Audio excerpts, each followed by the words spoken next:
Welcome everyone to another Tuesday Tips. I'm in a little different environment here. I am actually in my home office, and so it's a little colorful. But I like it. It's bright and cheery. But we're going to talk today about an important topic, and this is something that a lot of people struggle with in caring for their aging loved ones, and that's we're going to talk about just managing challenging behaviors in aging parents, and that is.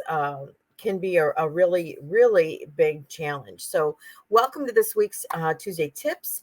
And, we're going to talk about these. We're going to talk about maybe 4 or 5 different challenging behaviors. I'll give you some tips and strategies, and hopefully you'll gain a little better understanding. We're going to share a couple of examples and stories. So, let's go ahead and jump in. So, challenging behaviors in adults, aging adults, can often stem from underlying issues such as unmet needs, loneliness, pain, discomfort, or cognitive changes or dementia. So kind of recognizing what might be behind, or the root cause, can help us to address the behaviors more effectively.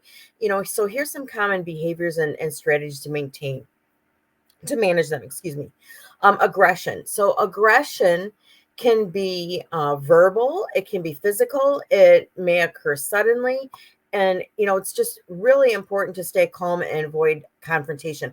I'll never forget, we had early on, one of our first clients we had as nurse advocates had Alzheimer's, and she had behavior challenges. And the husband's goal was to keep her home, and he did not want her to go in a nursing home. And a lot of times with the Alzheimer's patients, they get very frightened, they get scared, they feel that they get paranoid that everybody's after them, and they don't trust. And so she was experiencing all of these things to the nth degree, and we were now having to put 24/7 caregivers in the home. We had some private caregivers, we were using some agency caregivers overnight, and the agency caregivers, she was new, but they assured me that they had experience with dementia. We were very open and transparent about her behavior sometimes. And I will never forget, I got a call at midnight, and the call went something like this: hurry up, ow, ow, get over here right now, ow, ow, stop, get over here right now. And so the new caregiver didn't, when the patient, when our client got up in the middle of the night, she didn't recognize her. She didn't know who she was. And that caregiver didn't do a very good job of reassuring her that she was safe, and that she was a new caregiver, and that she was there to protect her. So she obviously didn't have a lot of experience with this type of behavior. And so I was about 10 minutes away. I went to the home, and first thing I said to her, I said, don't worry. I said, this is a new caregiver from the agency. You're safe. She's here to help protect you. Well, that caregiver never came back. And I can't say that I blame her, but things can go south real quickly if you don't have a basic understanding of how to handle these behaviors. So get back to aggression. So try and watch for triggers. Even if you need to keep a journal of what happens before, like what leads up to an aggressive incident, patterns or triggers. I can give you another example. This same client, she loved ice cream. And so her husband wanted us to take her to her favorite ice cream parlor. It was one of those old-fashioned ice cream shops. And we got her, her granddaughter was with, and we got her ice cream sundae that she wanted. And she sat down and she started to eat it. And then she looked at it and she says, where's my nuts? And everybody says, oh, I'm so sorry. We didn't know that you wanted nuts, and we didn't ask for them.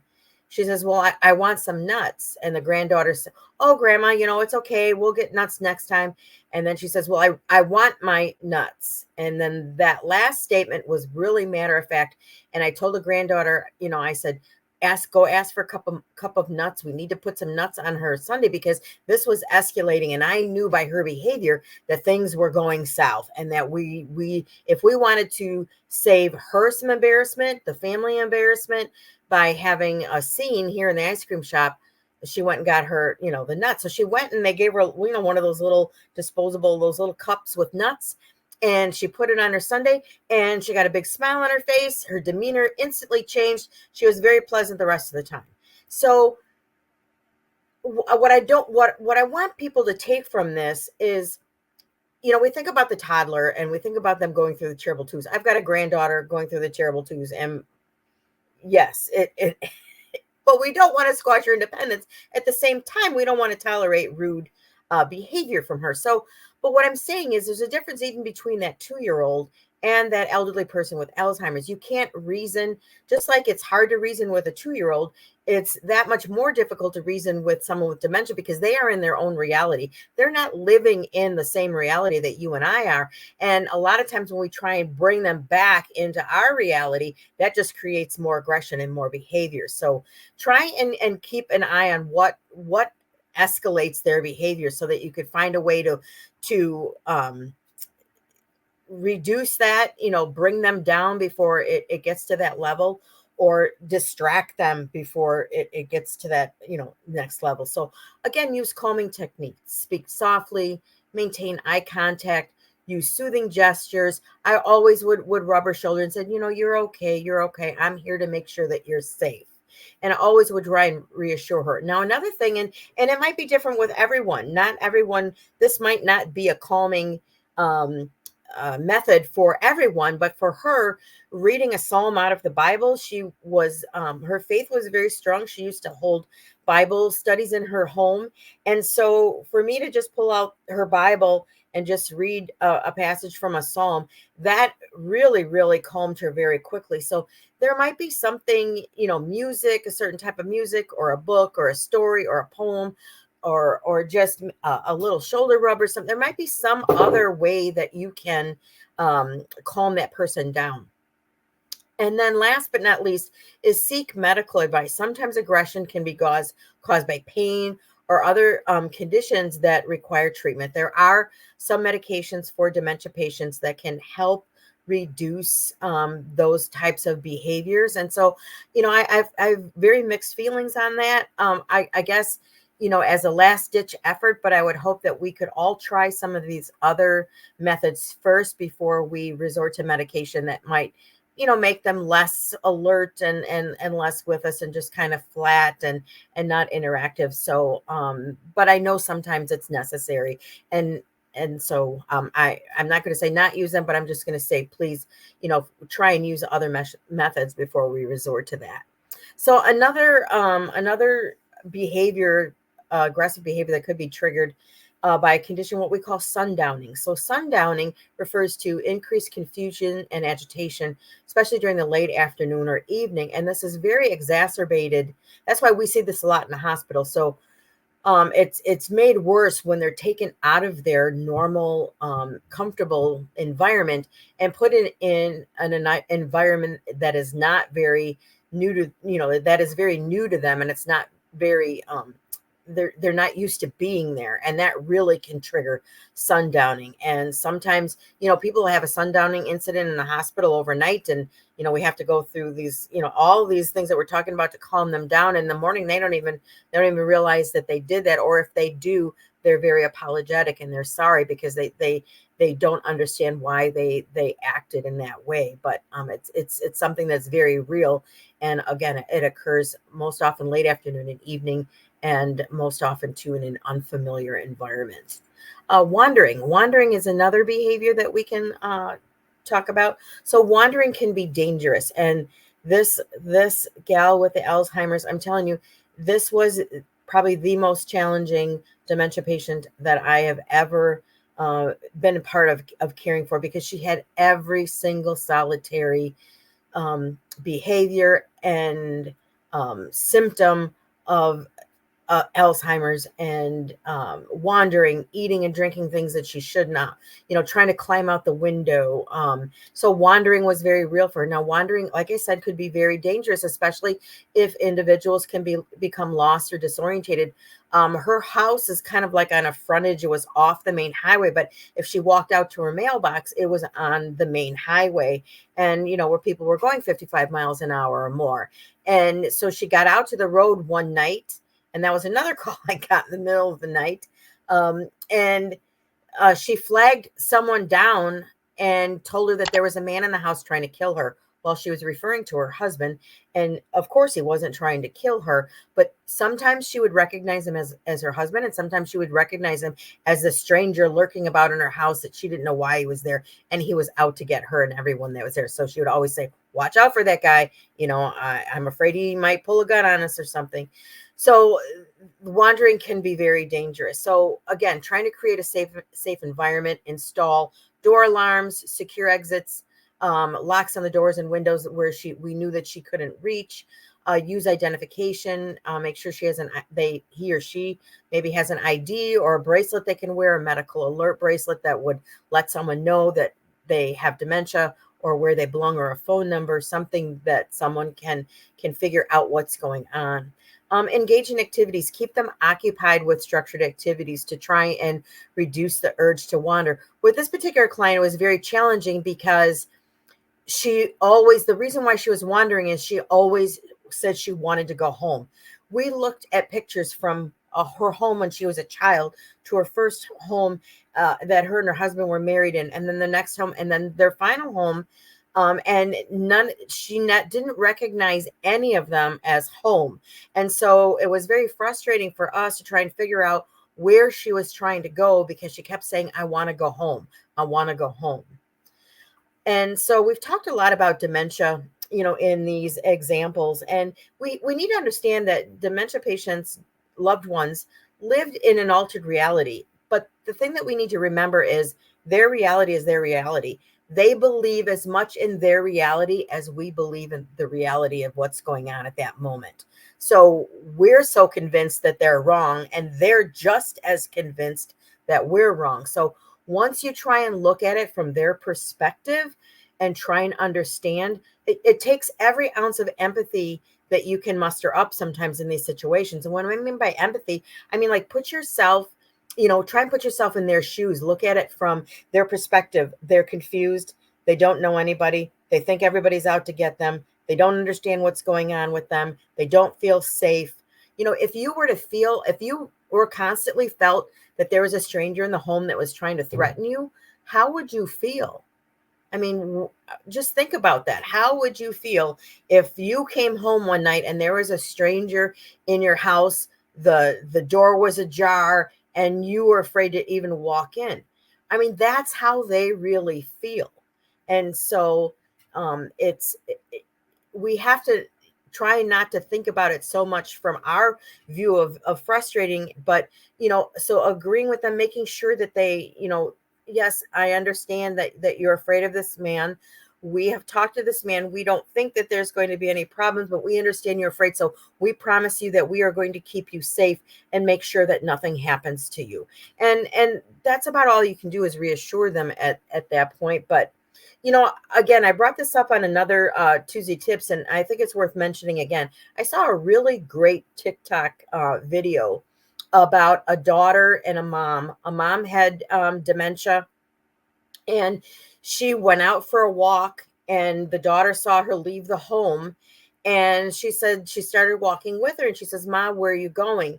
And they lived on the East Coast. She says, "I'm walking to California." And the daughter says, "Oh, you are? You're walking all the way to California?"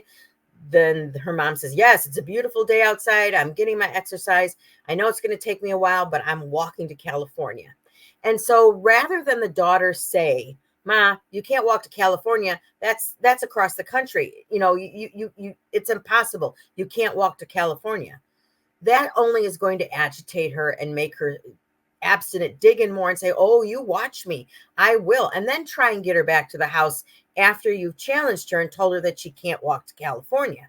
But what this daughter did instead is she says, "Mom," she says, "would you mind if I walk with you?" "Oh, no, thank you.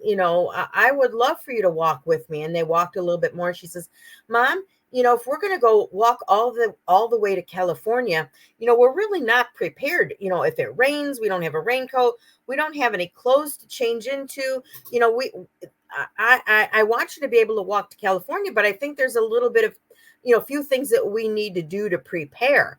And they stopped walking, and her mom kind of stopped and paused, and you know, that made sense to her. So the daughter next said, well, mom, do you think it would be a good idea? Now, again, she allowed her some control in this dialogue. And she says, mom, do you think it would be a good idea for us to go home and prepare a few things that will make our journey easier as we walk to California?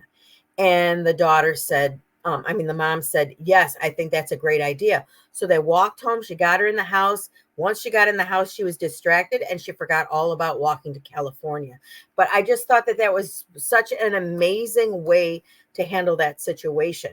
And yeah, maybe it takes a little creativeness, but I think if we come from a place of love and empathy and trying to come from their point of view and just believing that they believe what they say is real, then we can come up with some of those creative ways. One other thing I wanted to talk about was driving concerns. So when safety becomes an issue, it may be time to discuss the possibility of not driving. And I think this starts with open conversations. I think you have to start the conversations early on. And for example, we've done this with our mom. This has been over several months. We started the conversation, and we made little steps, mom. I don't think it's my mom was driving school bus. Then they asked her to stop driving school bus. She was in her 70s, and then she became an aide on the bus. So our first step was, getting her, okay, mom, you don't need to drive the school bus anymore. And then the next thing is, what, we don't want you to drive 30 minutes into the city, and we're concerned about that. And so now she just drives 5 to 10 minutes from the house, very local to the grocery store. The clinic is right next to the grocery store. So she can do those things and she's very comfortable. Now, we've talked about it with her that there will be a time where we're going to feel that she's not safe to drive.